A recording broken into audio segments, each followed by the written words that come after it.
Listo, muy buenas noches. Siendo las 7:04 de la noche, empezamos la exposición tema libre del día de hoy. Mi nombre es María Alejandra Pérez Hernández, soy residente de segundo año en Medicina Interna de la Universidad de La Sabana.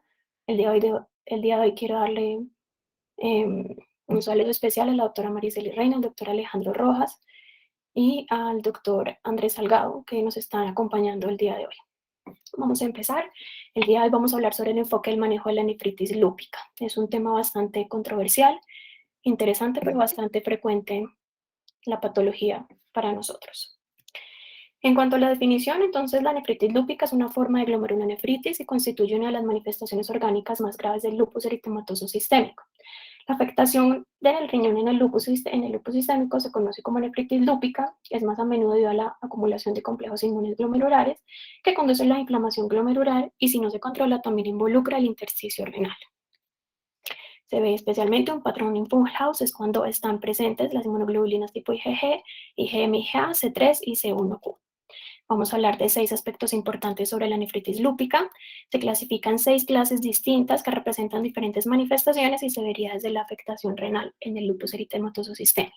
Es muy importante saber en cuál clase está o cuál presenta nuestro paciente para saber nosotros cuál tratamiento que le vamos a dar a él y cuál es su pronóstico. Segundo punto importante, la mayoría de los pacientes con lupus eritematoso sistémico que desarrollan una nefritis lúpica lo hacen dentro de los primeros 5 años desde el desarrollo del lupus. Como tercer punto importante, en muchos casos la nefritis lúpica es la manifestación o presentación inicial del lupus eritematoso sistémico, es decir, los pacientes presentan una falla renal o una nefritis lúpica como primera manifestación del lupus eritematoso sistémico. Por otra parte, la nefritis lúpica sigue siendo una causa importante de morbimortalidad entre los pacientes con lupus eritematoso sistémico y es ahí donde nosotros como médicos debemos enfocarnos para cambiar esta morbimortalidad que depende de varios aspectos que ya los vamos a mencionar. Dentro de los 10 años del diagnóstico del lupus, del 5 al 20% de los pacientes con nefritis lúpica desarrollan una enfermedad renal terminal, es decir, siempre alcanza a llegar a un porcentaje bastante importante, hasta el 20% de los pacientes que pueden llegar a diálisis, que depende también de varios factores. El tratamiento de la nefritis lúpica incluye terapia inmunosupresora, generalmente con fenolato o ciclofosfamida y glucocorticoides, pero también es importante el tratamiento no farmacológico. Eso también lo vamos a mencionar. En cuanto a epidemiología, algo muy general, en general la incidencia global de la nefritis lúpica es de 1 a 8.7 casos por 100.000 personas año, la prevalencia puede llegar de 8 a 180 casos por 100.000 personas. La incidencia máxima del lupus se da entre los 15 y los 45 años, mujeres superando el número de hombres 8 a 15 por cada hombre que lo presente. El 50% de los pacientes con lupus desarrollan nefritis lúpica en algún momento de la vida, es decir, 1 de cada 2 pacientes con lupus van a desarrollar o van a verse comprometidos el riñón a lo largo de su vida. El 10% de los pacientes con nefritis lúpica desarrollan enfermedad renal terminal y el 40% de los pacientes con nefritis lúpica clase 4 progresarán a una enfermedad renal terminal. 4 es decir, proliferativa. Esta es una tabla que traje donde nos hablan sobre la prevalencia de lupus eritematoso sistémico, prevalencia por cada 100.000 habitantes, dependiendo de la región que se presente. En Estados Unidos y Canadá puede llegar hasta el 78.5 por cada 100.000 habitantes, en Europa hasta 91 por cada 100.000 habitantes, Australia 63 por cada 100.000, China hasta 50 por cada 100.000 personas y Japón hasta 18 por cada 10.000 personas. Y la parte de abajo de la tabla podemos encontrar la prevalencia de la nefritis lúpica dependiendo de la raza o la etnia que el paciente tenga. En cuanto a la raza negra, el 69%, blancos 29%, asiáticos hasta el 82% y los hispanos 61%. Es decir, la raza más frecuente de la nefritis lúpica entre los pacientes con lupus eritematoso sistémico es la raza negra. La prevalencia de las manifestaciones es esta tabla representada aquí. No es algo exacto, ¿por qué? Porque depende de la clase de nefritis lúpica que presenta el paciente, pero en general es esta que vemos aquí. Aproximadamente el 100% de los pacientes presentan proteinuria de diferentes rangos, en rango subnefrótico, en rango nefrótico, pero en general es aproximadamente el 100% de los pacientes que lo presentan. En esto, una proteinuria en rango nefrótico es el 50%, un síndrome nefrótico. Una hematuria microscópica, aproximadamente el 80% de los pacientes lo presentan, pero una hematuria como tal ya macroscópica es menor al 5% que los pacientes lo presentan. cilindros hemáticos el 30%, otras células centros celulares 30% y insuficiencia renal 60%, pero como ya lo vengo hablando, eso depende de la clase o de la progresión de enfermedad que tenga el paciente. Una rápida progresión de la falla renal 15%, hipertensión 30% y anormalidades tubulares hasta el 70%. Para el diagnóstico quisiera empezar con esta frase que dice: aunque se puede sospechar nefritis lúpica según los síntomas clínicos y marcadores de laboratorio, se requiere una biopsia renal para la confirmación, subclasificación, pronóstico y decisiones de manejo. Quiere decir que si bien yo sospecho y tengo una alta sospecha diagnóstica de que mi paciente esté sufriendo una nefritis lúpica, yo debo hacerle una biopsia. ¿Para qué? Para confirmar el diagnóstico, para clasificarlo, subclasificarlo y para así tener el pronóstico y hacer un adecuado tratamiento. Estas entonces son las indicaciones de la biopsia renal en los pacientes con lupus eritematoso sistémico. Eso es una tabla y las recomendaciones que encontré en el 2012, pero ya un poco más actualizado en el 2017, no cambian mucho. Sí, son unas recomendaciones con un nivel de evidencia C, pero en cuanto al 2012 y el 2017 no hay cambios, mejor dicho, para biopsiar a un paciente, para hacer una biopsia renal. Primero, entonces, un aumento de la creatinina sérica sin otra patología que me explique este aumento, es decir, que no es el paciente hipovolémico en algún tipo de shock, que no esté con una falla cardíaca descompensada, que me estén explicando ese aumento de los azodados, primero. Segundo, una proteinuria confirmada más de 1 gramo en 24, una proteinuria confirmada en 24 horas mayor a 1 gramo, o que sea una combinación de una proteinuria mayor a 500 gramos en 24 horas más una hematuria definida por más de 5 eritrocitos por campo, o una proteinuria mayor a 500 en 24 horas más un sedimento activo definido por más de 5 campos, más de 5 eritrocitos por campo, más de 5 leucocitos por campo, cualquier tipo de cilindros presentes en la orina.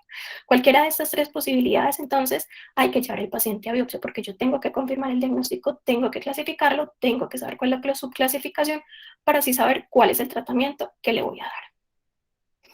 Esta tabla entonces es encontrada del Clinical Journal of the American Society of Nephrology del 2017, donde nos muestran que son 6 clasificaciones, van de la 1 a la 6, se definen, dependiendo pues de la clasificación, cuáles son los hallazgos clínicos y cuáles son las subclasificaciones. Ya las vamos a ver una por una, pero para irnos entrando a la clasificación.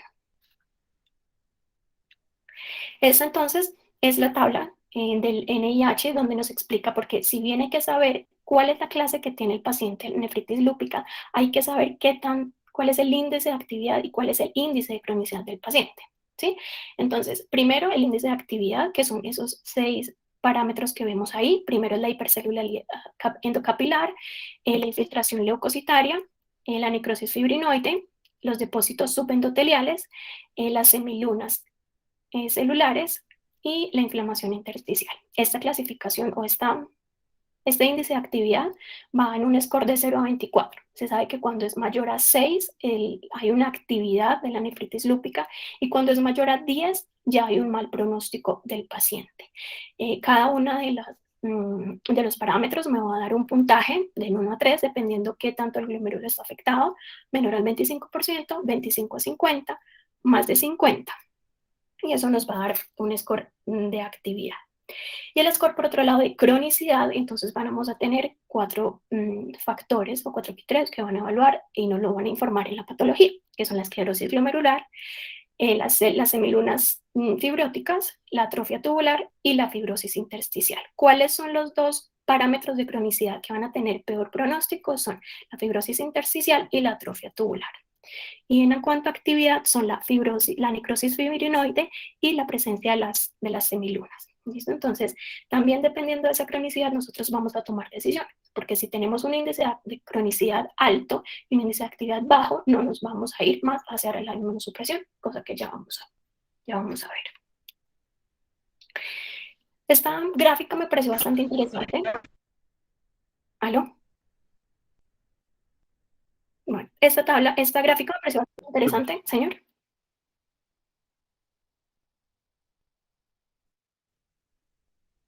¿Me escuchan bien? Sí, te escuchamos bien, María. Esta gráfica me pareció bastante interesante. Es un estudio que realizó en el Hospital Universitario San Vicente en Medellín en el 2014, donde muestran la prevalencia de cada una de las clases de la nefritis lúpica. ¿Qué es interesante? ¿Por qué me pareció interesante? Primero, porque la clase 1 no está, no aparece. Entonces ya vamos a saber por qué no aparece, porque está subdiagnosticado, porque no se biopsia como tal.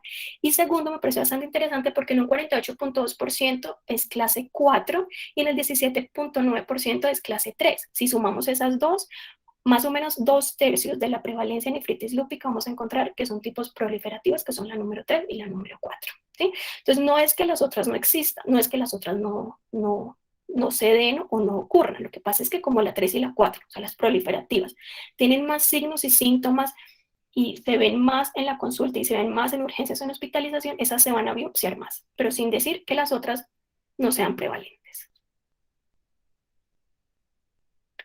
Vamos a hablar un poco de cada una de las clases, porque dependiendo de cada una de las clases vamos a atender por qué le vamos a dar qué tipo de tratamiento. La clase 1, mesangial mínimo, entonces es un raro diagnóstico, como ya les estaba diciendo, puede ser un hallazgo causal, tiene sus asociados creatinina sérica, analítica urinaria normales, se trata de depósitos inmunes mesangiales, no evoluciona usualmente a estadio 6, eso no ocurre usualmente. Se trata de inmunoglobulinas IgG y en la biopsia vamos a encontrar en la microscopía luz normal y en inmunofluorescencia directa con un realce del mesangio. La clase 2 o mesangial proliferativa, vamos a encontrar un paciente con creatinina normal, una hematuria microscópica o proteinuria no nefrótica que está presente en menos del 50%. En la biopsia se va a encontrar una hipercelularidad y expansión de la matriz mesangial y semeja a una enfermedad de cambios mínimos. En la biopsia vamos a encontrar áreas mesangiales de proliferación celular. La clase 3 o focal, ya nos centramos entonces como tal a las proliferativas, entonces se compromete menos del 50% de los glomérulos afectados, es frecuente la proteinuria y hematuria de un 25 a un 33%, hasta un 33% también presentan hipertensión arterial y síndrome nefrótico y progresa a clase 4 dependiendo del número de glomérulos afectados. En esta clase 3 vamos a encontrar en la biopsia una proliferación endocapilar y una necrosis fibrinoide. ¿Por qué dice que depende de los glomérulos afectados? Porque miren, la clase 3 es focal y compromete menos del 50% de los glomérulos. Cuando ya compromete más del 50% de los glomérulos, ya se trata de una clase 4 difusa. Entonces ya aquí ya va a afectar más del 50% de los glomérulos, ya puede ser bien sea afectación segmentaria o afectación global del glomérulo, pero va a ser más del 50% en total. Es la más frecuentemente biopsiada porque es la que más clínica me da, o sea, es una clínica mucho más florida del paciente. El 100% de los pacientes tienen proteinuria y hematuria, cursan con síndrome nefrótico, hipertensión arterial e insuficiencia renal hasta el 50%. Y muy importante acá, el 50% de los pacientes con clase 4 evoluciona a clase 5. También la clase C4 se asocia a títulos elevados de anti-DNA hipocomplementemia, C3 y C4 disminuidos, eso queriendo decir que tiene una actividad inmunológica bastante elevada, que es por eso que vamos a irnos con todo el tratamiento que ya vamos a ver. La clase 5 o membranosa, los pacientes tienen una proteinuria, un síndrome nefrótico con función renal normal en el 60%, presentan el 25% una hipertensión arterial y microhematuria hasta el 50%, tienen un menor compromiso y menor actividad inmunológica que clase 3 y clase 4 y tienen una progresión de enfermedad renal crónica terminal a 8-10% a los 10 años. ¿Qué vamos a encontrar? Engrosamiento difuso de capilares glomerulares. Ese es el típico paciente que llega con una función renal normal, con una proteinuria en rango nefrótico y que tiene sus niveles de anti-DNA y C3 y C4 completamente normales. Es decir, si bien sí tienen un síndrome nefrótico, de una proteinuria en rango nefrótico, no tienen una actividad inmunológica muy importante, ¿sí? Como el que ya habíamos visto previamente en clase 4. Y la clase 5 es cuando ya hay esclerosis, o sea, ya ahí los glomérulos están totalmente esclerosados y el tratamiento como tal no va a ir dirigido hacia recuperar los glomérulos porque ya están esclerosados, sino para evitar avanzar la enfermedad en la parte y las manifestaciones extrarrenales y que no haya recaídas en este tipo de síntomas, pero que no son nada renal porque ya no hay nada que recuperar en esta clase 6 o esclerosis, que eso es a lo que ya no queremos llegar. Y si llegamos, pues ya no hay nada que hacer en cuanto a la parte renal. En cuanto a objetivos de tratamiento, o sea, ¿para qué vamos a ver y para qué vamos a estudiar todos los artículos que vamos a ver de aquí en adelante? Estos son los pilares del tratamiento. Primero, una remisión rápida de la enfermedad activa. O sea, no quiero que el paciente me llegue a una clase 6. Prevenir brotes renales porque, como todo en medicina, por cada brote renal se disminuye la tasa de filtración glomerular y aumenta el riesgo de llegar a una tasa de filtración a una enfermedad renal crónica terminal. Prevenir la progresión de la enfermedad, reducir la la mortalidad, minimizar toxicidad asociada al tratamiento. Eso quiere decir que la idea es nosotros utilizar la mínima dosis posible del tratamiento con el fin de evitar eventos adversos y preservar la fertilidad en mujeres jóvenes. Pero a pesar de nosotros tener todos objetivos y tener muy claro el tratamiento de la nefritis lúpica, a pesar de que el objetivo sea una remisión renal completa, esto solamente ocurre en 30-40% de los pacientes con nefritis lúpica a los 12 meses. Es decir, tenemos un 60% de los pacientes que o no remiten nada o remiten parcialmente. Entonces, por eso tenemos que tratar de que ese 40% se cumpla y que podamos lograr una remisión renal completa. Esto lo dejamos entonces, por eso lo quise dejar como algo como enlazado. La gravedad del tratamiento de la enfermedad y el riesgo de daño renal progresivo se va a mejorar gracias a los manejos no inmunosupresores y al manejo inmunosupresor. Al manejo no inmunosupresor, entonces las medidas farmacológicas en cuanto al control de morbilidades, hipertensión arterial, diabetes, un buen control metabólico, disminución de peso, bloqueo del eje renina-angiotensina-aldosterona, ¿sí? Y el manejo inmunosupresor, lo que ya vamos a ver de aquí en adelante. Criterios de resolución. Esto lo quiero traer desde ahorita porque es que a esto es lo que queremos llegar con todo lo que vamos a ver ahorita en tratamiento. Entonces, ¿a qué quiero llegar? A que mi paciente tenga los criterios de respuesta completa. Son varias. Esta tabla me muestra las guías de CAIGO, la ACR, el EULAR y la DUCH-SLE, pero me parece más importante mencionar y tener claros al menos la guía del EULAR. No respuesta, entonces, que el paciente no le redujo la proteinuria, sino un menos del 50%, que tiene una proteinuria en rango nefrótico persistente o que tiene una tasa de filtración glomerular persistentemente anormal. Eso es que el paciente no respondió. Los criterios de respuesta parcial, entonces hay una reducción mayor al 50% de la relación creatinuria-proteinuria, con menos rango nefrótico y que la tasa de filtración glomerular esté llegando a su límite de normalidad. Eso es una respuesta parcial.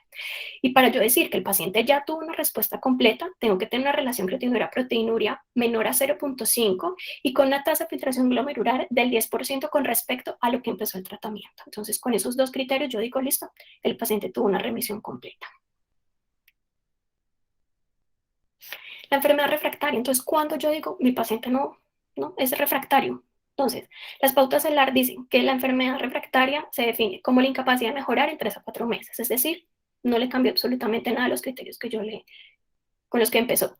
Segundo, no logra una respuesta parcial después de 6 a 12 meses o no logra una respuesta completa después de los 2 años de tratamiento. Si el paciente cumple alguna de las 3, el paciente tiene una enfermedad refractaria.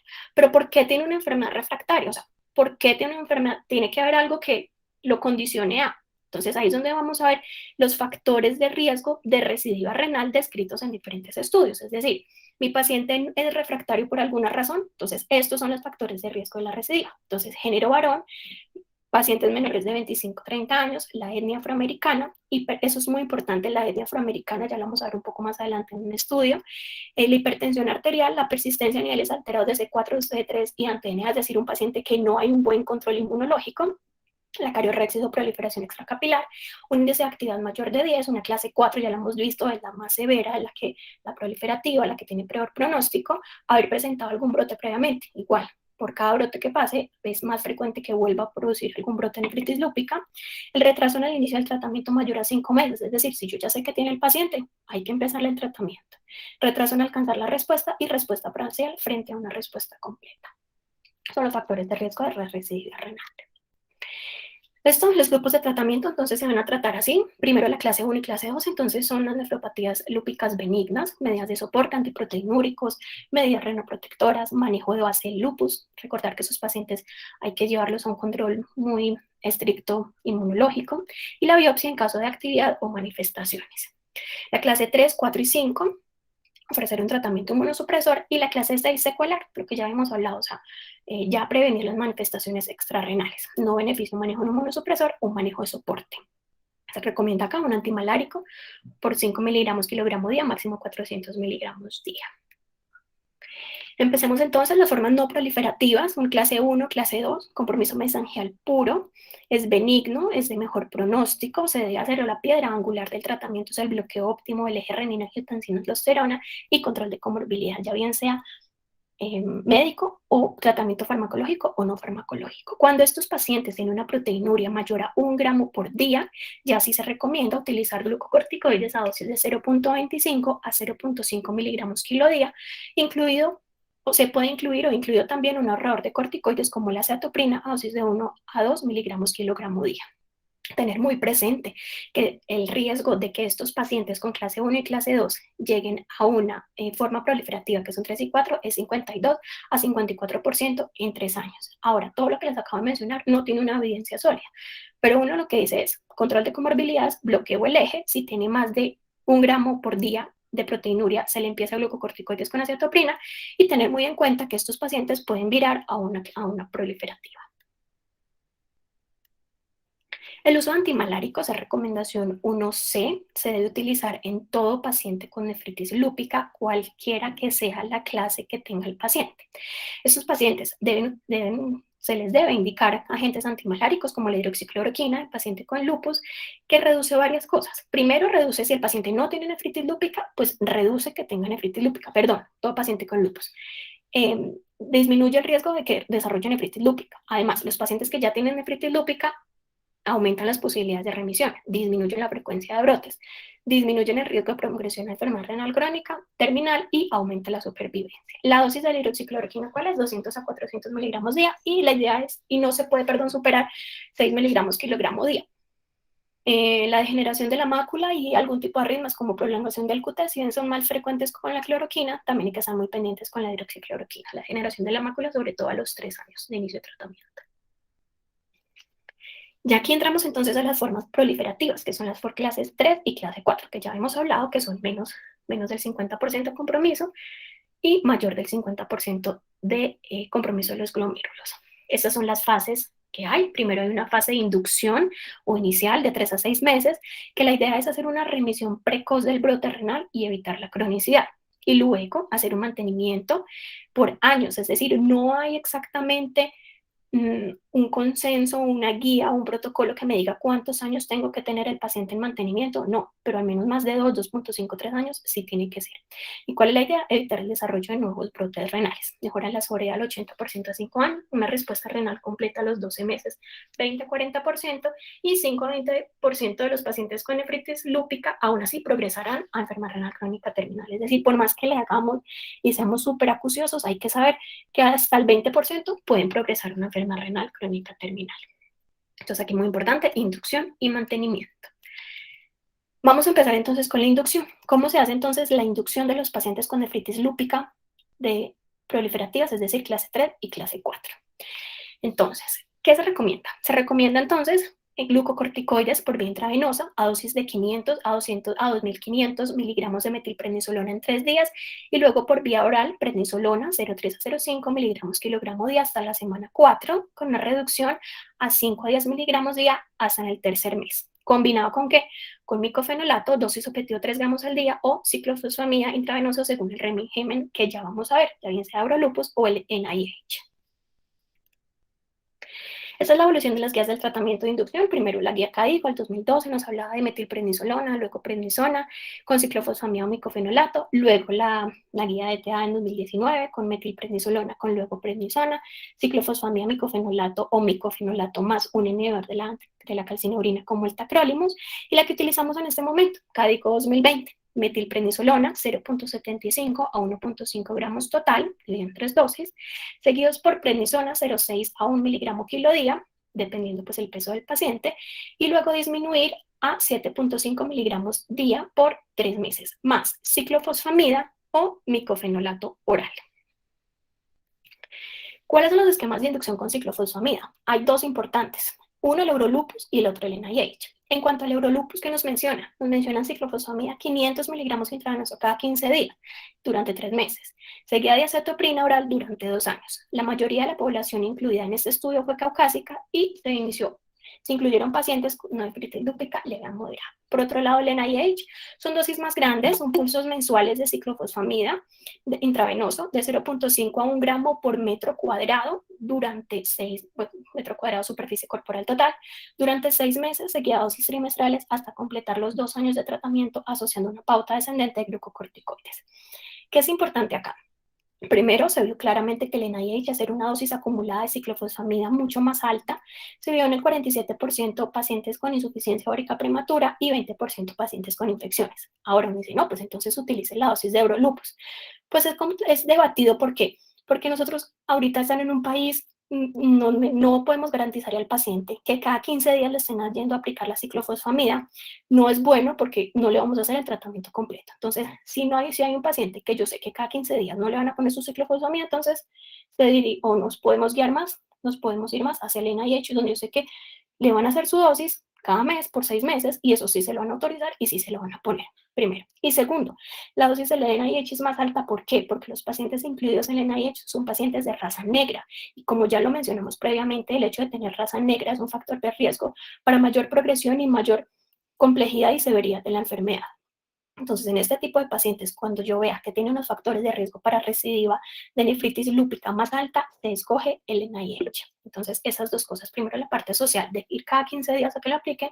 Y segundo, si tiene factores de riesgo, como por ejemplo la raza negra, se prefieren las dosis más altas de ciclofosfamida según pues, el esquema del NIH. Vamos a empezar de manera cronológica, entonces, a ver los estudios donde nos recomiendan cuál tipo de medicación para la inducción de las clases proliferativas 3 y 4. Entonces, de la INH de 1986, este fue el primer estudio que se realizó y fue publicado en el New England Journal of Medicine en el 86. Fueron 107 pacientes con seguimiento a 7 años. El objetivo de esto era evaluar la eficacia y la toxicidad de 4 regímenes de tratamiento citotóxico versus prednisona sola. Se incluyeron pacientes con lupus y evidencia clínica histológica de glomerulonefritis lúpica activa y fueron 5 grupos. Por un lado, solamente prednisona, 30 pacientes. Segundo, el segundo grupo acetoprina, 20 pacientes. Tercero, el 18 pacientes con ciclofosfamida oral. 4 acetoprina más ciclofosfamida y 5 ciclofosfamida intravenoso cada 3 meses. ¿Qué encontraron acá? El tratamiento de la glomerulonefritis lúpica con ciclofosfamida intravenosa reduce el riesgo de insuficiencia renal terminal. Aquí es donde empieza todo, donde dicen, listo, la ciclofosfamida le puede ayudar a los pacientes, y ahí es donde empiezan a hacer todos los estudios para saber cómo podemos mejorar en cuanto a inducción a este tipo de pacientes. Ya en 1996, en un estudio randomizado, entonces compararon metilprednisolona ciclofosfamida sola y en combinación en pacientes con nefritis lúpica. ¿Cómo se hizo el estudio? Se hizo una terapia en bolo con metilprednisolona, 1 gramo por 1 cada metro de superficie corporal total, administrado mensualmente durante 1 año. Tratamiento en bolo con ciclofosfamida, administrado mensualmente durante 6 meses y luego trimestralmente, o terapia de bolo con metilprednisolona y ciclofosfamida. Que encontraron que la terapia mensual de metilprednisolona fue menos efectiva que la terapia en bolo mensual con ciclofosfamida y se observó una tendencia hacia mayor eficacia en la terapia combinación, es decir, es mejor la combinada, luego la ciclofosfamida y por último fue la metilprednisolona. Este fue un estudio publicado en el 96, 10 años después del primer NIH. Luego en el Eurolupus. En el Eurolupus, entonces, se incluyeron 90 pacientes con una nefritis proliferativa, lo mismo, clase 3 y clase 4. El objetivo era evaluar la eficacia y la toxicidad de un ciclo de ciclofosfamida intravenosa de dosis baja, seguido de acetoprina, como tratamiento para el mantenimiento de la remisión. La intervención entonces fue ciclofosfamida a dosis altas, que fueron 6 pulsos mensuales y 2 trimestrales. La dosis aumentó según NAIR del recuento de glóbulos blancos versus ciclofosfamida intravenosa a dosis baja, 6 pulsos quincenales de 500 miligramos y ambos seguidos por acetoprina. El seguimiento entonces de 41 meses en el grupo dosis baja y 41 meses en el grupo dosis alta. Es decir, aquí querían ver, sí, listo, la ciclofosfamida sirve, pero obligatoriamente le tengo que dar una dosis alta o el hecho de yo darle una dosis reducida también me va a ayudar. Encontraron estas 3 gráficas. Los pacientes entonces con nefritis lúpica proliferativa, un régimen inductor de remisión de ciclofosfamida intravenosa de dosis baja, es decir, una dosis acumulada de 3 gramos seguida de acetoprina, logra resultados clínicos comparables a los obtenidos con un régimen de dosis alta. Entonces, es decir, este de la arriba a la izquierda y el de abajo nos muestran que la creatinina sérica, la proteinuria en 24 horas, el C3 sérico, la albúmina sérica y la probabilidad de remisión, no hay cambios estadísticamente significativos entre ciclofosfamida intravenosa dosis alta y dosis baja. Pero miren la gráfica de arriba a la derecha, porcentaje de libre de infección. Claramente, si es una dosis alta, va a tener más infecciones, va a tener menos porcentaje de estar libre de infecciones con cambios estadísticamente significativos. Es decir, en cuanto a efectividad no cambia, pero en cuanto a eventos adversos sí cambia. Entonces dijeron, como listo, entonces una dosis baja también le puede ayudar a los pacientes y no lo someto tanto a una enfermedad o una infección oportunista. Ya aquí se compara entonces el micofenolato mofetil en pacientes con nefritis lúpica proliferativa. Fueron 42 pacientes, pacientes recolectados del 96 al 98.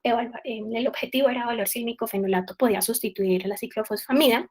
Se intervinieron entonces, fueron 2 brazos al estudio, 21 pacientes con micofenolato por 12 meses y 21 pacientes con ciclofosfamida oral por 6 meses, luego cetoprina por 6 meses. El desenlace entonces del estudio planteado fue lograr la remisión completa, una proteinuria menor a 0.3, con sedimento urinario normal, una albúmina sérica normal, una creatina que no aumentaba, o una remisión parcial, una proteinuria en 0.3 a 0.9 y una albúmina sérica de al menos 3%. ¿Qué encontraron? Entonces, una remisión completa, micofenolato 81% versus ciclofosfamida cetoprina 76%, y unas infecciones en el 19% versus 33% en los pacientes con ciclofosfamida cetoprina. Incluyeron amenorrea, alopecia y muerte en el 10%. Con una P que no es estadísticamente significativa, demuestra que el micofenolato puede servir de la misma manera que la ciclofosfamida más acetoprina.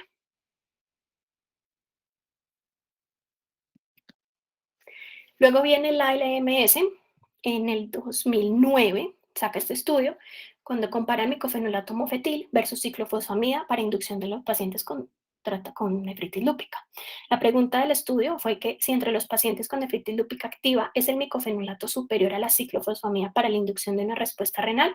Se realizó entonces un ensayo multicéntrico abierto de grupos paralelos, aleatorizado y controlado, con 370 pacientes con nefritis lúpica activa confirmada por biopsia. 185 se les dio micofenolato y 185 se les dio ciclofosfamida. Fueron 20 países para un total de 88 centros, se le hizo un seguimiento por 156 días y el análisis fue una intención a tratar. ¿Qué encontraron? Entonces encontraron, aquí vemos la gráfica, una gráfica que tanto en general como dividido por razas, no hubo un cambio estadísticamente significativo. El resultado primario es una reducción en el cociente de proteína creatinina en orina y estabilización o mejoría en la creatinina sérica para una P de 0.58. No hay cambios estadísticamente significativos, es decir, puede utilizar cualquiera de los dos, o micofenolato mofetil o ciclofosfamida intravenosa. Este lo traje y me pareció bastante interesante porque fue el primero, publicado por el New England Journal of Medicine, llamado micofenolato mofetil o ciclofosfamida intravenosa en nefritis lúpica, publicado en noviembre del 2005. ¿Por qué me pareció interesante? Porque es que es el primero que mete con una P de 0.08 a los pacientes hispánicos. Es decir, el resto de estudios, listo, raza negra, blanca, asiática, otros, no sé qué, pero este es el primero que pone, mire, estos son los hispánicos, con una P de 0.08. ¿Y cómo les fue? Compararon micofenolato con ciclofosfamida y con una P para unos desenlaces primarios de falla renal, muerte y primer flare renal con unas P no estadísticamente significativos. Pero este es el que incluyó a los hispánicos y no, tampoco para nosotros hubo cambio entre micofenolato y ciclofosfamida. Para mantenimiento, entonces, como ya les había mandado, hasta ahí estamos en inducción de tratamiento para proliferativas. Aquí ya vamos a entrarnos al mantenimiento como tal. El objetivo, entonces, debe ser mínimo por 2 años. No hay nada, como yo le dije, no hay ninguna guía, no hay ningún protocolo que me diga 2.5, 2, 3, 5, no hay nada. De hecho, ahorita están saliendo estudios donde dice, bueno, si mi paciente lleva tantos años sin recaída, estable con sus azones normales, con una proteinuria subnefrótica, nada, ¿lo puedo quitar el medicamento? Entonces, en eso es lo que vamos a ir, o en los estudios que vamos a ir ahora en adelante, pero por ahora mínimo 2 años. La idea es evitar recaídas, limitar periodos de actividad lúpica, consolidar inmunosupresión lograda en la inducción. Esta es la evolución de las guías de tratamiento en cuanto al mantenimiento. Entonces, en CADIGO 2012-2020 recomiendan prednisona, micofenolato, que es primera línea, o azatoprina, incluso contemplaba en embarazo. Y ya en el 2019, la que estamos utilizando ahora, las guías ERA de ETA, que es prednisona 2.55 miligramos día, cuando se necesita control de la enfermedad asociada a micofenolato, 1 a 2 gramos día, o azatoprina, a 2 miligramos kilogramo día.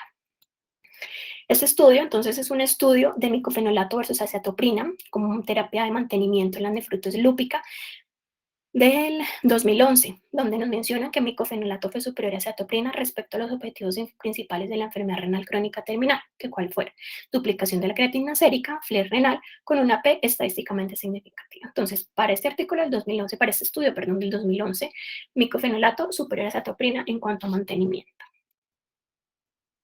Este es el MANTEIN, es un estudio realizado en el 2010, donde comparan la cetoprina versus micofenolato mofetil para también el mantenimiento de los pacientes con nefritis lúpica proliferativa clase 3 o clase 4. Se observaron entonces menos brotes renales en los pacientes que recibieron micofenolato, pero la diferencia no alcanzó significación estadística. Por una P de 0.48 hacia cetoprina versus micofenolato no hay superioridad y no hay cambios.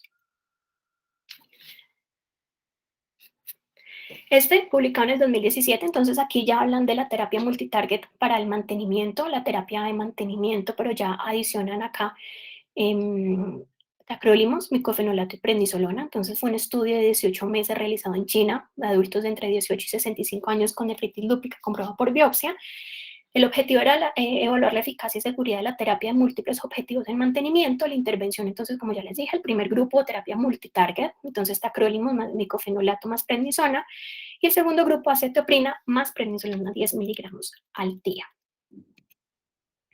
Aquí se demostró que no había una diferencia estadísticamente significativa del uno versus el otro en mantenimiento. Ya vamos a ver más adelante que el multitarget también se está utilizando en otro aspecto que va a ser un poco diferente. Entonces acá, terapia múltiples objetivos, baja recaída renal con pocos eventos adversos, pero con unos intervalos de confianza que con unas P que no son estadísticamente significativas. Ya en el tratamiento de la nefritis lúpica clase 5, entonces se debe iniciar un tratamiento inmunosupresor cuando la proteinuria está mayor a 2 o a 3 gramos día. Eso también es controversial, o sea, no hay claro corte hacia cuándo iniciar el manejo inmunosupresor en la nefritis lúpica clase 5. También se carece de consenso sobre con qué tratamiento inmunosupresor comenzar, ya que el micofenolato, la ciclofosfamida y la ciclosporina administradas por vía intravenosa tienen una eficacia similar. Y también se pueden considerar tacrolimus y rituximab, dada su eficacia en la glomerulopatía membranosa idiopática. Este entonces es el tratamiento para los pacientes con clase 5, cuando la proteinuria mayor a 3 gramos en 24 horas. Micofenolato puede ser usado 2 a 3 gramos diario por 6 meses, más prednisona. Si esto mejora, puede quedarse con micofenolato y azatoprina. Y si no mejora, entonces ya irnos a una terapia con ciclofosfamida más glucocorticoide. Lo mismo, el pulso de glucocorticoide seguido luego por la prednisona.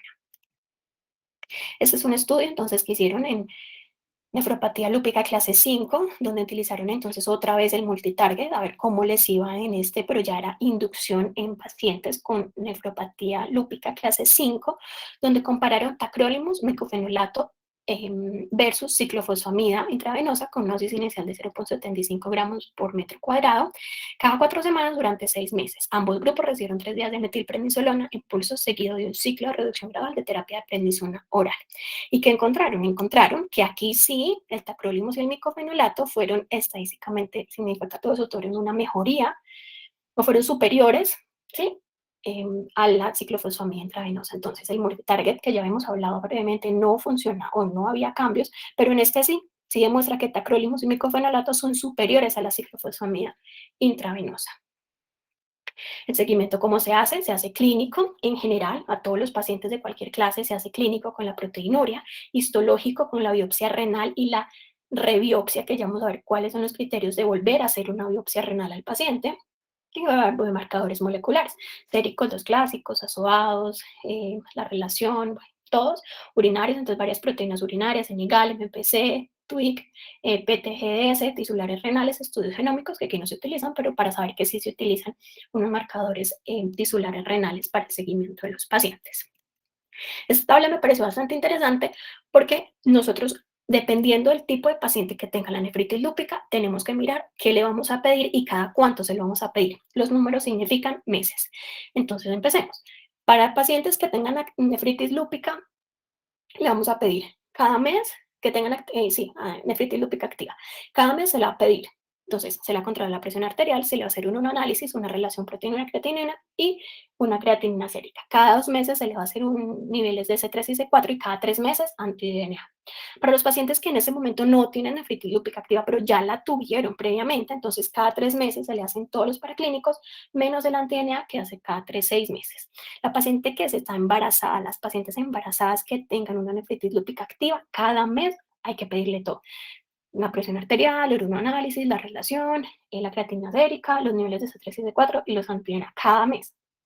Las pacientes que están embarazadas, que tuvo nefritis, pero ahorita no la tuvo, ahorita no la tiene, cada mes uroanálisis y presión arterial, y cada 3 meses el resto de paraclínicos.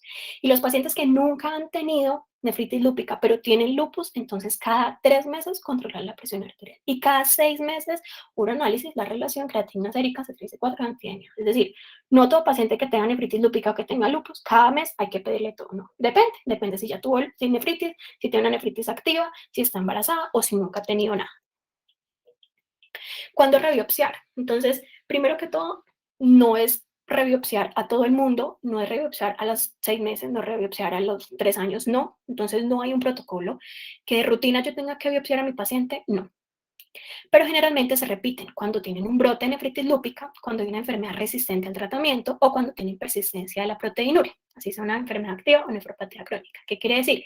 Que cuando yo crea que mi paciente cambia o tiene un viraje de clase y que yo sé que el tratamiento le va a cambiar, ahí hacerle una rebiopsia. Es decir, ayuda a tomar decisiones de tratamiento y predecir resultados renales a largo plazo.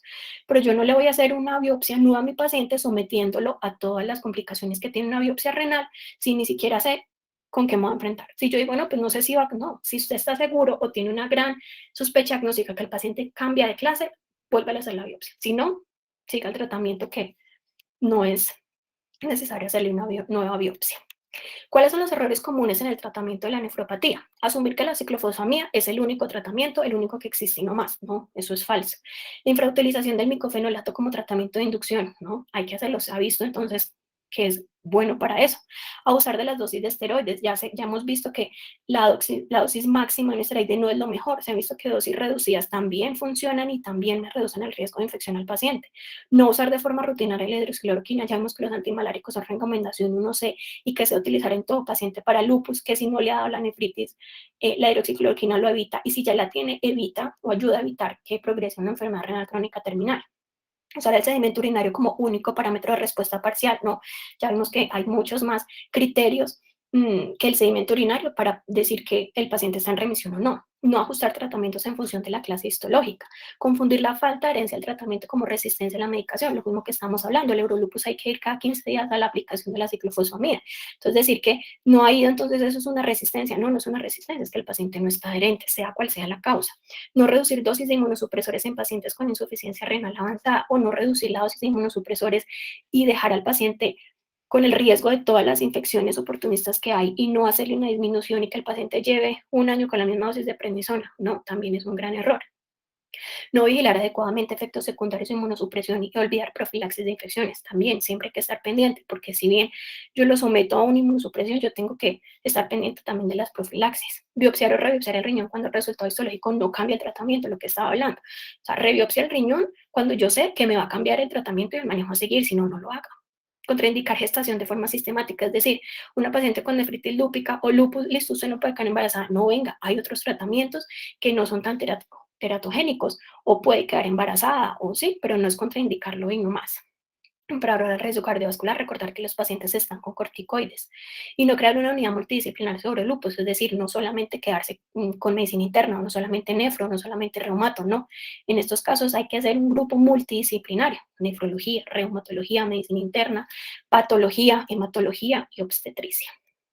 ¿Qué hay para el futuro? ¿Qué se sabe que va a llegar o en qué están los tratamientos y los estudios actuales? Entonces están con medicamentos como rituximab, ocrelizumab, belimumab, abatacept y eculizumab. Y traje 2 estudios.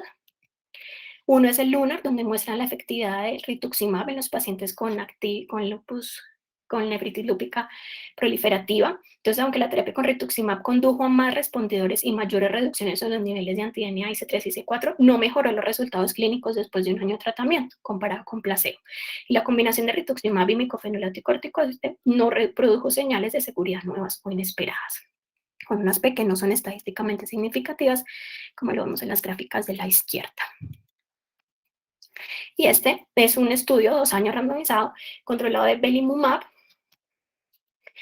Recordar, el belimumab es un anticuerpo molecular humano que según específicamente la forma soluble de la proteína similar a linfocitos B humano, donde comparan belimumab versus placebo, donde es un estudio de fase 3 multinacional multicéntrico, con un seguimiento de 104 semanas realizado en 21 países. Utilizaron belimumab intravenoso versus el placebo equivalente, además de la terapia estándar, y el criterio de evaluación principal, la semana 104, fue una respuesta renal de eficacia primaria,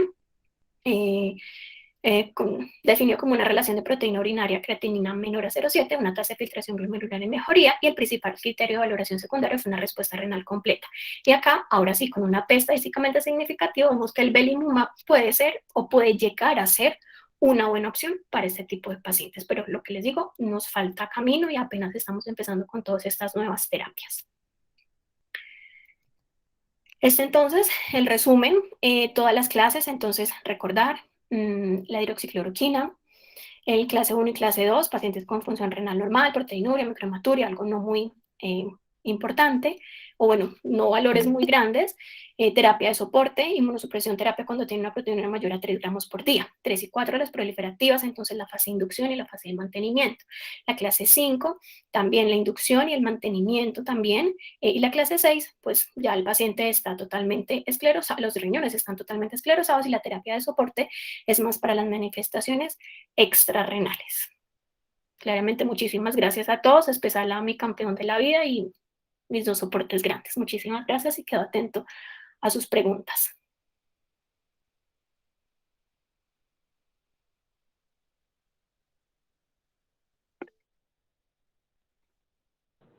Muy buenas noches, María Alejandra, te felicito por tu charla muy completa.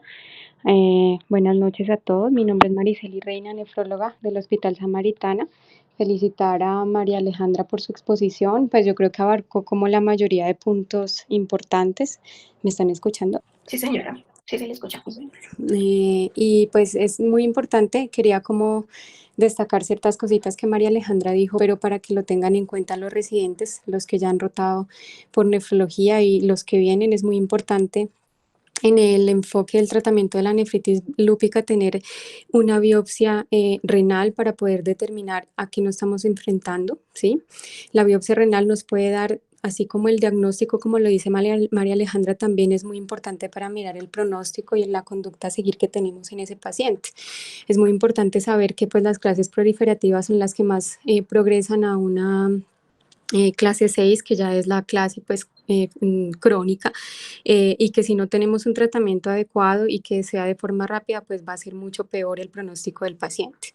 Se dice que casi que más del 50% de los pacientes que tienen inicialmente una clase 1 y clase 2 pueden hacer un viraje a una clase 4, una clase 3, clase 4, que son las proliferativas, y que este tipo de pacientes pues son a los que más nos debemos enfrentar a tener un manejo más, digamos, más rápido y con más contundente.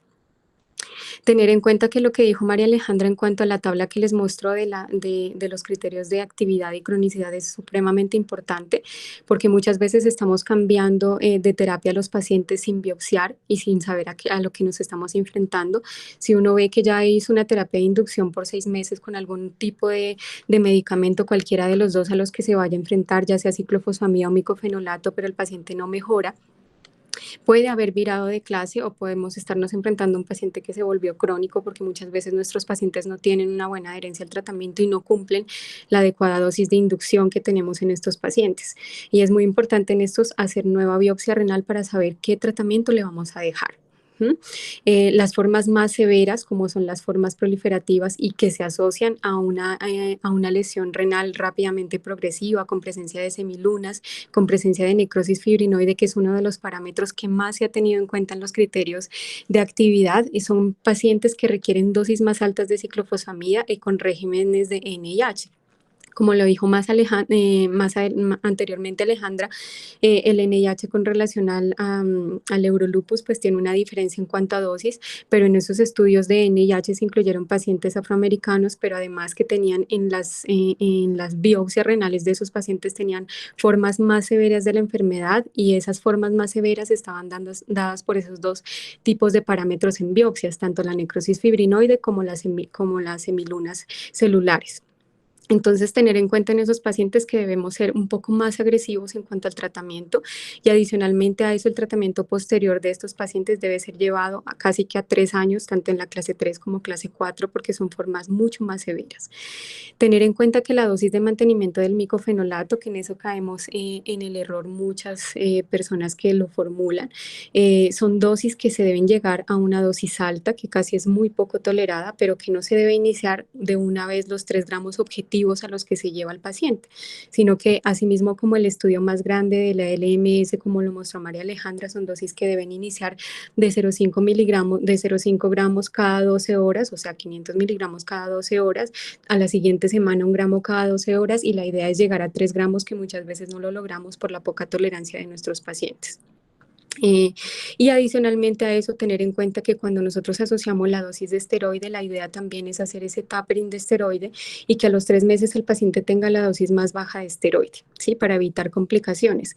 Asimismo, nos enfrentamos a pacientes que tienen un peso muy grande y tenemos que hacer cálculo de las dosis orales que les damos de los esteroides, porque la mayoría de estudios han tenido dosis de 0,5 miligramos por kilo, pero la dosis tope más alta son de 60, 80 miligramos máximo. Entonces, tener en cuenta que pues todos los pacientes no son iguales. Con respecto a un aporte muy importante que quería hacerles con respecto a cuándo rebiopsiar, recuerden siempre que una respuesta clínica no es sinónimo de remisión histológico, ¿sí? Solo una biopsia renal repetida, pues, que demuestre la ausencia de lesiones inflamatorias activas, puede establecer una remisión completa. Como lo mencionaba Aleja, en algunos estudios las biopsias repetidas pues han demostrado que hay una discordancia entre lo que es la actividad clínica e histológica de la enfermedad. Pues por tanto, algunos estudios o algunos expertos realizan de forma rutinaria biopsias renales repetidas en los pacientes que se tratan con nefritis lúpica en clases proliferativas, independiente de cuál sea la respuesta clínica del tratamiento. Pues sin embargo, tenemos que tener en cuenta que en la práctica común la mayoría de los pacientes con nefritis proliferativas no tienen como una biopsia frecuente. ¿Cuándo lo debemos hacer? Cuando pensamos que haya virado de clase, cuando haya una recaída de la enfermedad, cuando nos estemos enfrentando en una patología refractaria o en una nefropatía lúpica refractaria, y pues es muy importante tenerlo en cuenta. Entonces se han planteado ya en muchas oportunidades estudios que quieren hacer biopsias de protocolo, así como en los pacientes de trasplante renal, y las hacen cada 1 a 2 años independiente de esta respuesta clínica. Yo creo que en un momento a eso vamos a llegar. Entonces, ese era como el aporte que le quería decir a Aleja. También tener en cuenta muy claro que cuando hacemos un esquema de inducción con alguno de los dos medicamentos, ya sea ciclofosfamida o micofenolato, y el paciente no tiene respuesta a esto, se debe hacer una nueva fase de inducción con un medicamento distinto al que se utilizó, ¿no? Eso de pronto falta enfocarlo un poquito en la charla, es decir, si utilizamos ciclofosfamida, vamos a cambiar a micofenolato. Idealmente, si esto no funciona, hay que rebiopsiar al paciente para ver si está en una fase crónica, porque ahí el paciente no se beneficiaría de seguir haciendo manejo inmunosupresor, y son más altas las complicaciones de este manejo que los beneficios que hay. Muchas gracias. Gracias, doctora. Siguiente es el doctor Max Bueno, Mauper. buenas noches, ¿cómo están? No, pues primero agradecerte, Alejandra, estaba muy buena la exposición, bastante completa y directa. Y pues quería hacer como unos aportes y de paso hacer una pregunta a la doctora. Entonces, primero, bueno, ya la doctora había mencionado algo de eso, y es que el esquema NIH, EULAR en el 2018 sacó unas recomendaciones del tratamiento y decía lo que precisamente mencionó la doctora, es que el NIH, que tiene una dosis mucho más alta, son en esos casos severos y son los que clínicamente se manifiestan como una glomerulonefritis rápidamente progresiva. Si tenemos ese escenario de ese paciente en ese contexto, el NIH sería la opción a escoger. y eso obviamente en la biopsia se ve representado en las semilunas. Eso por un lado. Lo otro que iba a mencionar era en el estudio ALMS que se publicó en el 2019, en el que comparaban micofenolato con ciclofosfamida a ver si era superior. Cuando uno lee el estudio, hubo un subgrupo donde hay una población de latinos, que también no fue el New England el único que los incluía, en ese también, y en ese raramente llamaba la atención que sí hubo una diferencia significativa entre el micofenolato, a favor del micofenolato. Obviamente era una población muy pequeña, pero llama la atención que valdría la pena hacer más estudios para reproducir esos resultados. Otra cosa que iba a mencionar, eh, bueno, era en cuanto a la hematuria que presentaste al principio. Tener en cuenta que la hematuria debe ser hematuria glomerular, no puede ser cualquier hematuria. Y específicamente glomerular hace referencia a los eritrocitos dismórficos, porque antes se creía que los eritrocitos crenados eran eritrocitos dismórficos y esa clasificación ya cambió. Principalmente en dismórficos se hace referencia a acantocitos. Si es más de 5% de acantocitos, eso es. ¿Qué otra cosa? Y la pregunta para la doctora, pues algo mencionó al final, y era en los pacientes que vienen en tratamiento de inducción con micofenolato y están en tratamiento de mantenimiento con micofenolato, y uno les da una respuesta parcial al tratamiento, digamos, mejora la función renal, pero no a la basal, o la proteinuria sigue un poco aumentada, mayor a 500. En ese caso, usted mencionó algo de cambiar el tratamiento, pero uno empezaría desde el inicio, o sea, inducción de una vez, o me paso al siguiente medicamento y continúo en terapia de mantenimiento. No, nuevamente inducción. Bueno, qué pena la doctora. Pero sí, No, nuevamente. tranquila, tranquila, Aleja. Inicialmente tener en cuenta que cuando uno hace una fase de inducción, que son los 6 meses, uno espera que haya una respuesta, ¿cierto? Por lo menos una respuesta parcial para poder seguir adelante, pero si nosotros no tenemos una respuesta clínica, nosotros no podemos pasar a una fase de mantenimiento, ¿cierto? Si yo ya estoy en una fase de mantenimiento, asumo que yo logré una respuesta a la fase inicial. Pero si yo estando en una fase de mantenimiento, el paciente empieza nuevamente a hacer proteinuria o sedimento activo, lo ideal antes de cambiar esa a otro esquema de tratamiento es hacer una nueva biopsia. Eso es lo ideal, porque uno se puede estar enfrentando o a un viraje de clase que yo necesite cambiar específicamente a otro tratamiento o debo determinar ahí sí qué tanto grado de actividad y de cronicidad tengo para definir qué voy a hacer. Entonces, inicialmente, para dejarlo clarito, la fase de inicial son por 3 a 6 meses. Se debe hacer con cualquiera de los dos medicamentos que hemos visto que pues tienen casi que los mismos mejoría en cuanto a la parte clínica e histológica, teniendo las consideraciones que ya dijimos de la rápidamente progresiva, las formas más severas y algunas consideraciones entre la disfunción ovárica. Si yo no logro una respuesta clínica, yo no puedo pasar a una fase de mantenimiento, tendría que hacer una nueva fase de inducción con el otro tipo de medicamento, sea ciclofosfamida o micofenolato, distinto al que utilice. Pero si yo estando en una fase de mantenimiento mantengo al paciente no logrando una remisión, no logrando una remisión completa, pues yo tengo que hacer una nueva biopsia y mirar si en este caso yo necesito hacer inducción nuevamente. Listo, muchas gracias. Y otra cosa que quería mencionarles es que es muy común en Samaritana, y a mí me pasó cuando roté por nefro, ver que viene la paciente con nefropatía lúpica y tal vez ya viene en manejo de mantenimiento y viene con micofenolato, digamos, a 2 gramos al día. Pero la paciente, la EPS no se la está dando o le está dando 1 gramo nada más. Realmente ese tratamiento no está siendo suficiente, no es el esquema ideal, y muchas veces se tiene el concepto de que hay que rebiopsiar solo porque no está recibiendo el tratamiento. Entonces es importante asegurarse que reciba el tratamiento completo.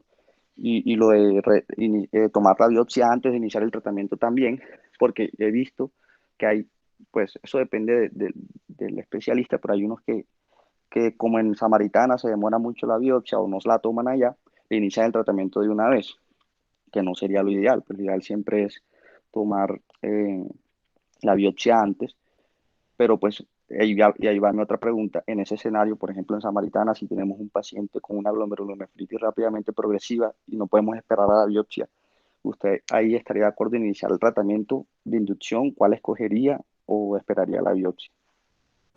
Doc, es una pregunta bastante importante que tiene que quedarle claro a todos. Yo se los he dicho siempre a los residentes. Ese es el primer problema que lo tenemos y no solo en Samaritana, en la mayoría de los hospitales. Obviamente, pues en Samaritana se demora mucho más la biopsia. Lo principal en el paciente, lo que le va a cambiar todo el escenario en cuanto al tejido, a lo principal, al efecto antiinflamatorio efecto inflamatorio que está causando en el tejido, son los esteroides. Entonces, cuando nosotros nos enfrentamos a una clínica de un paciente que tenga una rápidamente progresiva, nosotros debemos iniciar los esteroides lo más pronto posible y la idea es tomar la biopsia para poder iniciar el manejo inmunosupresor. Acuérdense en que iniciar el manejo inmunosupresor con ciclofosfamida no logra un efecto inmediato. De hecho, la ciclofosfamida, el efecto de acción puede ser a las 2, 3 semanas y eso no es un efecto que nos va a cambiar el curso de la cronicidad en una rápidamente progresiva.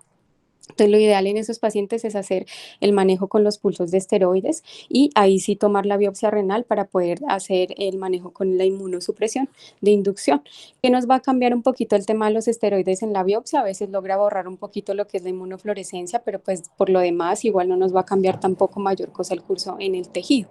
Pero sí la idea es los pulsos de esteroides, la biopsia para poder iniciar un manejo inmunosupresor. Y dijo algo más que iba a decir, pero se me pasa.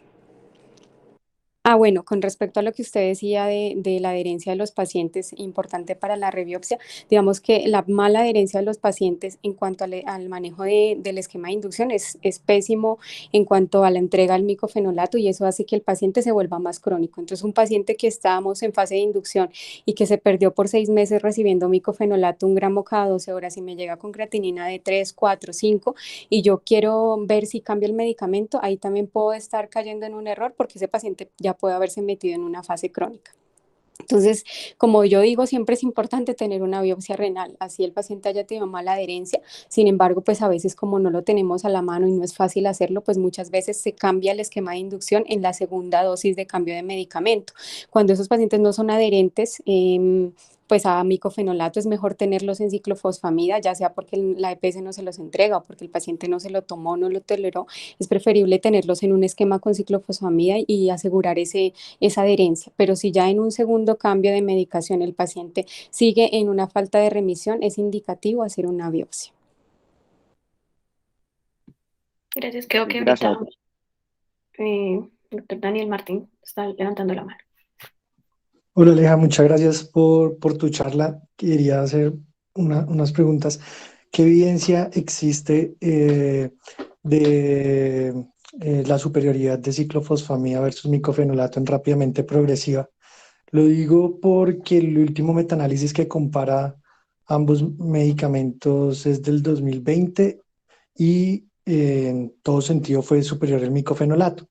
Y hasta el último que había revisado era rápidamente progresiva versus los dos medicamentos y no había diferencias estadísticamente significativas, solo un poco menos de infecciones con ciclofosfamida.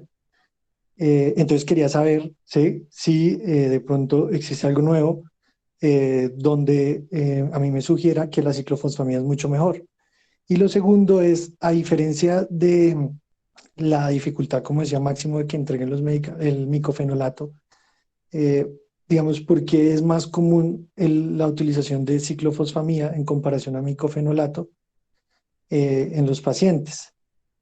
Y la última pregunta es, si la tendencia sería rebiopsiar a los pacientes para hacer control, eh, ¿hay algún parámetro que me indique cuál es el medicamento que debería adicionar o escalar o si debería aumentar más la dosis de esteroide o la dosis del medicamento? Lo digo es por, como no se ha establecido pronto un protocolo de cada cuánto y si eso tiene evidencia en impacto en reducir la progresión a falla renal y que cambien el tratamiento en cuanto a la terapia, ¿sí? Algún protocolo que pues yo haya buscado, no he encontrado. Entonces quería saber cuánto es lo que se ha propuesto y cómo sería el cambio en el tratamiento con rebiopsiar a los pacientes. Eso era. Muchas gracias, Aleja. Con respecto a la primera pregunta, ninguno de los dos medicamentos ha mostrado ser superior. Si hay unos estudios más recientes que muestran que micofenolato está siendo superior en la rápidamente progresiva, hay que verlos con lupa también, con detalle, y mirar la población que están incluyendo, ¿sí? Como te dije, las formas más severas son en los pacientes afroamericanos. Luego yo no me atrevería, no sería tan osada de ponerla a un paciente afroamericano, además con formas muy severas, que yo mire en una biopsia renal, una lesión renal aguda con presencia de semilunas y necrosis fibrinoide, esos dos parámetros tan importantes que se estudian. Son pacientes que se tratan básicamente con dosis más altas de ciclofosfamida y la recomendación actual es utilizar en ese tipo de pacientes un régimen NIH.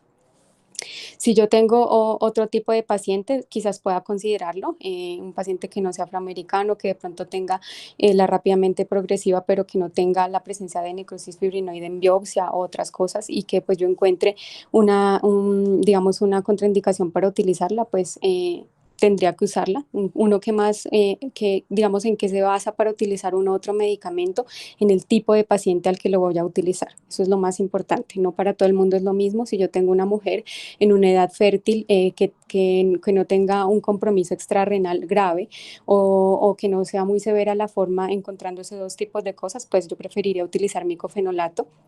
Pero si yo veo que además de la forma severa de la nefritis también tengo un compromiso extrarrenal, que tengo una neuritis lúpica o que tengo otra cosa, pues básicamente me iría con ciclofosfamida para responderte a la primera pregunta. La otra pregunta que me dices de la rebiopsia, no más que todo no se utiliza para cambiar dosis de medicamentos, sino para mirar pronóstico, para ver si realmente yo teniendo un paciente que no me mejora, por ejemplo, que ya está, que yo le hago todo, que le he optimizado la dosis de los medicamentos y el paciente sigue estando en falla renal, sigue estando en recaída de la enfermedad y yo ya he cambiado múltiples tratamientos, a mí la rebiopsia sí me sirve para saber si más bien ese paciente ya está en una fase crónica y yo le estoy dando inmunosupresión a un riñón que ya no me va a tener respuesta. Entonces ahí lo mejor es suspender el tratamiento porque ese riñón ya no lo voy a salvar. Sí, de pronto no, me cambiará un poquito el tema en cuanto a la dosis que debería ajustarse un poquito de la ciclofosfamida, pero no necesariamente con biopsia, sino con el nadir de la ciclofosfamida, porque pues obviamente la ciclofosfamida tiene que tener un efecto en cuanto al cambio de lo que son los leucocitos y los linfocitos y los neutrófilos, y uno debería ajustar la dosis cuando ese nadir no se presenta, uno debería ajustar la dosis por lo menos en 250 miligramos, que eso también lo dicen las guías. Y la otra pregunta que me hiciste, no me acuerdo, me dijiste que por qué utilizaba uno más NIH o Eurolupus, creo que fue, perdón, o más ciclofosfamida que micofenolato, básicamente por eso, porque muchas personas como que se basan en el tema de que fue como lo más utilizado y no se están dando cuenta que los estudios están demostrando que los dos medicamentos son efectivos. Entonces lo que te digo es tratar de individualizar el paciente.